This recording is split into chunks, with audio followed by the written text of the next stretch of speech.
இங்கே பாருங்க, இது குளவிக்கூடு. இது நல்லாவே தெரியுது, இது குளவிக்கூடுன்றது நல்லாவே தெரியுது.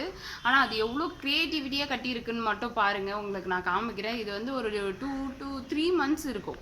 2 to 3 months-ஆகவே அது இங்கே இருக்குது, கட்டிகிட்ருக்கு. நான் சின்னதாக கட்டும் போதுலேருந்து நான் பார்த்துட்ருக்கேன் இதை. இங்கே பாருங்கள், இப்போ தெரியும் உங்களுக்கு. நான் கிட்ட க்ளோஸ்அப்பில் காமிக்கிறேன். இவ்வளோ ஒரு க்ரியேட்டிவிட்டின்னு பாருங்கள் மக்களே.